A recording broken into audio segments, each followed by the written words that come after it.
importância da comunicação? Ao comunicar, expressamos nossas ideias, opiniões, emoções, compartilhamos dúvidas, incertezas e também soluções em nossa própria história. Certamente, o mundo não seria o mesmo ou nem existiria sem a comunicação. Antes de mais nada, precisamos saber o que é comunicação. A comunicação é uma das capacidades humanas mais fundamentais. Desde a antiguidade, o homem busca meios para se comunicar. Apesar disso, ainda hoje, a maioria das pessoas não sabe comunicar-se. Muitas pessoas, por medo, dificuldade, timidez, deixam de se comunicar e outras, por postura autoritária, apenas informam. E informar é diferente de comunicar. Informar é um ato unilateral e envolve a pessoa que tem uma informação a dar. Já comunicar implica tornar algo comum, fazer-se entender e provocar reações no receptor. Por isso, comunicar pressupõe a interação e o saber ouvir. Para finalizar, 10 dicas para falar bem e ouvir melhor. Lembre-se que a comunicação começa em si, mas é processada na mente de outra pessoa. Defina o objetivo da comunicação. Antes de comunicar, clarifique as suas próprias ideias. Seja objetivo, claro e conciso.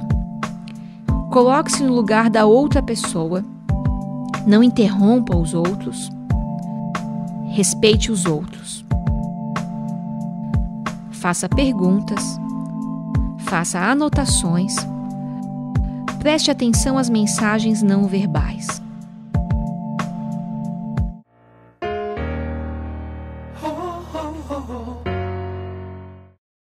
Verdade que cada pessoa tem sua velocidade de assimilar as coisas? As pessoas têm ritmos diferentes e isso precisa ser considerado. Alguns levam mais tempo para executar uma tarefa, enquanto outros podem ser mais ágeis, mas ambos agregam valor, cada um do seu jeito. Também existem diferenças perceptíveis quanto à velocidade do aprendizado. Cada um aprende por caminhos e métodos diferentes, e isso certamente fará com que o ritmo varie bastante. Pensamentos divergentes ajudam na inovação? Com certeza, as melhores ideias normalmente aparecem a partir de pessoas com opiniões diferentes. Como disse o escritor Nelson Rodrigues certa vez, toda unanimidade é burra. Pois é, pensamentos divergentes resultam em inovações mais amplas ou soluções mais completas, mas isso só gera frutos se houver compreensão mútua e objetivos em comum. Mas isso só não basta. Precisamos ter e demonstrar também respeito pelo outro, e isso é uma habilidade que deve ser praticada, e a comunicação assertiva, ou seja, a comunicação honesta, cuidadosa, é um ingrediente para isso. Não é porque certa pessoa é um velho colega de equipe que podemos descuidar da comunicação. Polidez, cortesia são necessários sempre, para todo mundo. Se uma ideia pareceu incompleta ou imprecisa, não deixe de dar a sua opinião, mas saiba discordar com coragem e com consideração. Para trabalhar em equipe é preciso separar a vida pessoal da vida profissional? Bom, atualmente todos já entenderam que é praticamente impossível separar o pessoal do profissional como tantos pregam. O ser humano é único e ele é indivisível, mas em equipe é necessário respeitar as escolhas que cada um faz em sua vida particular. Às vezes, esse limite não é respeitado e muitos problemas de relacionamento acontecem. Interessar-se em demasia pela vida pessoal do outro, principalmente para sanar a curiosidade pessoal em relação aos seus problemas domésticos, tem como consequências quase que naturais a fofoca e o mal-entendido.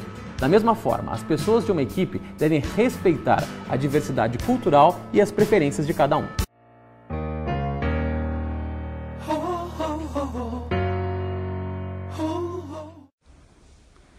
Um bom ambiente de trabalho pode gerar melhores resultados financeiros à empresa?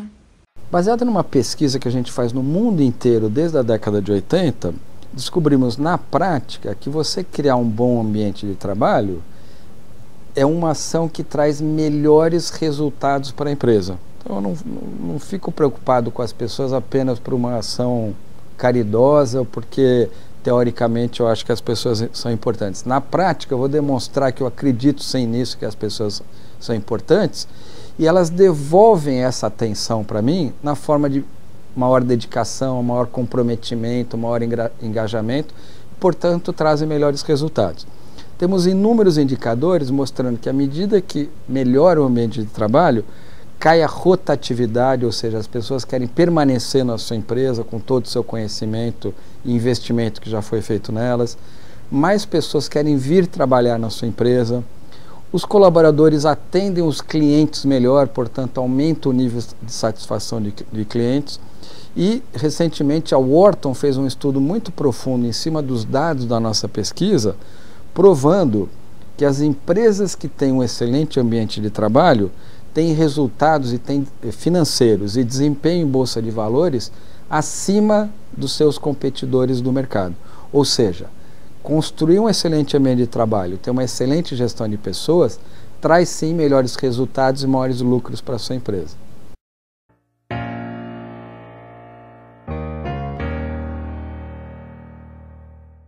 Agora ouviremos a senhora Denise, doutora em administração, falando sobre os fatores motivadores do trabalho.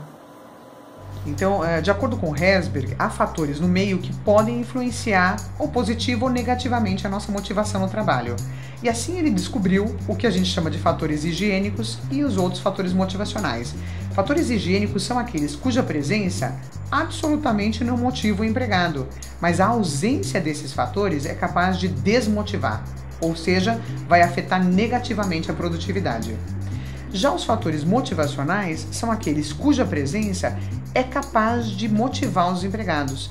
O que a gente está dizendo? É capaz de motivar, de novo, associando com Maslow, a gente está dizendo que o estímulo pode ser o mesmo, mas afetar diferentemente os empregados. Então, pensando em fatores motivacionais, são aqueles cuja presença pode afetar positivamente a motivação. São exemplos de fatores higiênicos: amizades, ambientes físicos de trabalho, cultura organizacional, condições de trabalho, proximidade do trabalho à casa do empregado, estabilidade, salário, benefícios, ou seja, são aqueles fatores que dizem respeito à organização. Praticamente todo mundo na organização tem acesso a um salário bom comparativamente ao mercado, tem um clima organizacional bom com relação a amizades, a ajuda mútua entre os empregados, tal. Então a gente está falando sobre fatores que dizem respeito a todos. E a gente chama esses fatores de atração e retenção de empregados. Portanto, eles não afetam a motivação, mas eles podem provocar a ausência dela. Já os fatores motivacionais são aqueles, então, cuja presença pode motivar. Que fatores são esses? São associados normalmente ao cargo ou à pessoa. Então, o que a gente diz? Plano de carreira, promoções, programas de reconhecimento de empregado de qualquer forma, remuneração variável, aquisição de conhecimentos, chefia é um fator motivacional, natureza do trabalho, ou seja, o indivíduo fazer o que gosta dentro da empresa, são fatores que são chamados de fatores motivacionais. Hoje, por exemplo, a gente fala muito sobre desafios e autonomia no trabalho. Não deixam de ser fatores motivacionais que foram falados pelo Herzberg na década de 60. Então, o que a gente tem a ver aqui essa história é que no século XX houve muitos autores que transpuseram essa barreira de século para trazer para a gente hoje exatamente o que são esses fatores. Os mesmos fatores que foram relacionados por ele no estudo dele, falando sobre a teoria dos dois fatores, foram exatamente os fatores que podem ser repetidos hoje na organização. E é importante que um profissional de RH saiba exatamente que ele tem esses fatores como ferramentas para poder ou reter empregados ou melhorar o ritmo de produtividade a partir da motivação dos mesmos.